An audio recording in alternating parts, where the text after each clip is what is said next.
Cela nikhulume ngenzela ukuthi ama-memories. So I'll speak English. I know you know English. Usengiyonakala man. Konakala. Bamfundisa uDlomo. Masebale kumfundisa uDlomo. Uthi kwenzenjani? Cha. Ngicela just a quick one, ne? So njengoba nithi niletha inabashi eGoli. Kahle nihlosa ukulethani yini inabashi for someone ongayazi. Njengabefundisi ni hope ukuthi nizo achievani ngokuthi nikulwele kangaka ukuthi kube khona inabashi eGoli. Seningaphendula ngokuhlukana kodwa nisho nje ama advantages ukuthi kube khona inabashi. Njoba nje ezweni enilibhekela uShem nifuna ingene le nabashi. Ngiyabonga lokho. Ukukhulisa intsha. Inabashu iUShem. Manje njengoba sithi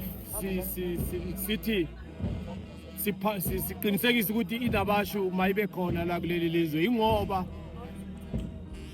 sifuna lezi ingane zikhule phansi kwenabashu khona uShem bezongena kuzo. Awukwazi ukuthi uthi umlimi kodwa awutshali. Kufuneka uma umlimi utshale kube khona ukumila emva kwakho. Siyabonga. Ngoba manje njengoba sesingaka sesikhulile thina uma uNkulunkulu esikhumbula singalungisi ikusasa laleli lizwe. Kuyosala kungamili lutho emva kwethu.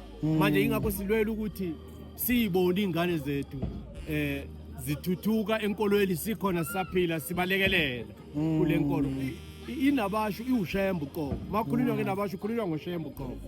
Manje njoba sikhuthalela ukuthi ibe khona kuleli lizwe ingoba sifisa uShembe amile einganeni zethu. Yebo yilokho nje. Siyabonga baba mfundisi uDlomo ngakwelakho yelo bhoni. Ngicela usondele bekubona ukuthi nomuntu umuntu athe xoxa kube kuvela omunye. Yebo siyabonga baba. Umbuzo usafana baba. Hayi iseshilo mfowethu. Inhloso enkulu nomthandazo wethu ukuthi uNkulunkulu abe khona kulelizwe ingane esizizele zazi ukuthi sikhule ngobuNazaretha sizotshala ubuNazaretha kulezi ngane ukuthi sikhule zingamaNazaretha sibe nethembe kusitheleni kwethu ukuthi kosala kube khona intombi ezinkonzo.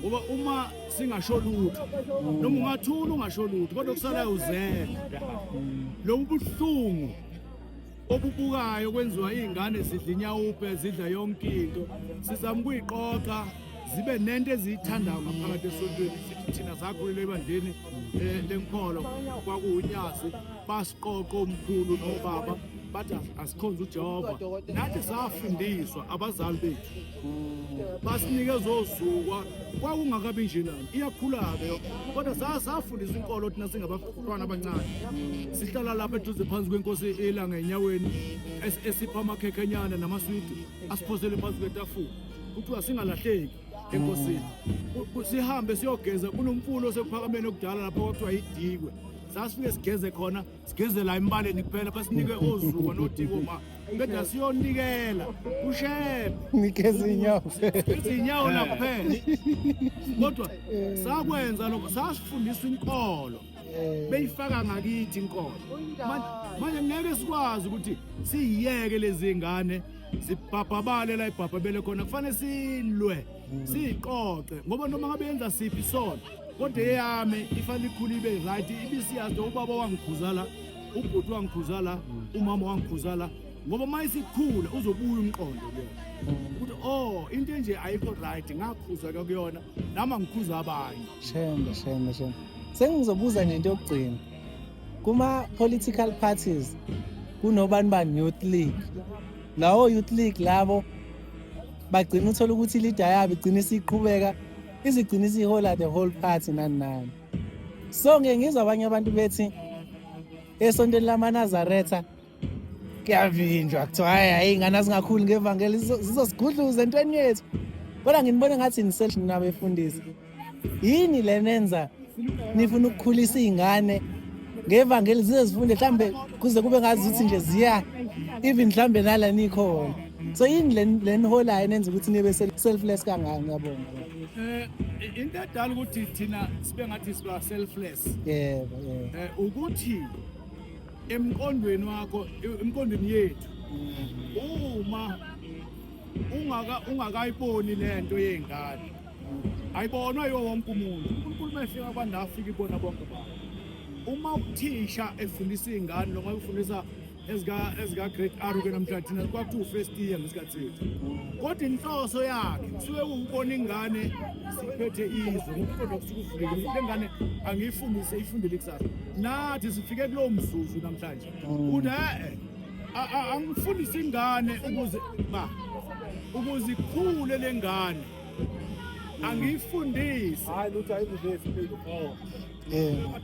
but buti siyaphila kahle ayicabanga ukuthi ngithi nisondeze basidonsa from love asiqedile umuntu isikhuluma lusasiphazamisile njengoba sifuna ukuthi labantwana bakukhule ngevangeli baphatha isonto benomthetho ukuthi ngesikhathi esithile kwenzeka ukuthi kodwa ngesikhathi esithile ngoba lento le yobuzwa kuzona ukuthi ngesikhathi nabasho ifa yavuka kanjani yini edala ukuthi ife yini edala ukuthi nidonswe nina kuthiwe ozani nizofunda ivangeli ngoba sohamba kusasa manje uma unomona ongenangqondo uzothi lezi ngane azingafundi lutho ngoba zongiphazamisa zokuphazamisa enini uphetheni yini oyiphethe manje ikho-ke silwa ngayo yonke indlela abantwana laba abafunde inkolo yobuNazaretha ukuthi ingafi ngoba uthi umfundisi ugcwensa ngenye ilanga ekhuluma uthi waphatheka kabi esontweni ephathwa umuntu owamkhomba ngesandla wathi lezi zinto lezi azazi lutho lezi zakholelwa abazali bazo kodwa ekugcineni uthi yayingizwisa ubuhlungu kakhulu lo muntu wayeyiNazaretha naye uzokhula azale izingane ezingamaNazaretha naye ezodwa kwazi lutho zakholelwa abazali bazo yileyo nto engiphathisa ubuhlungu kakhulu manje asifuni ke thina esikhathini sethu uthi webuNazaretha baphela kithi hayi akuqhubeke izingane zikhule khona sizoba abafundisi bakusasa abakhokheli bakusasa abavangeli bakusasa abashumayeli bakusasa bewazi umthetho wokuphatha inkolo ngoba mase ngabafundisi yophatha amahlathi kusasa ngoba kusasa nizoba amahlathi manje nizoba befundisi ningazi lutho ningazange nitshelwe lutho ukhona la kuhamba kuthiwa khona imbongo lidla umthwalo wayo kufanele ubheke esiqayiqayini sakho ukuthi konje kwakuthiwani ngevangeli bese ukwazi ukweluleka abanye abantu hayi lisenethini ayisesishawa isikhathi ngani noma baba uNdebele khona safisa ukubeka noma uqedile ubaba uDinani hayi siyabonga kakhulu baba siyabonga baba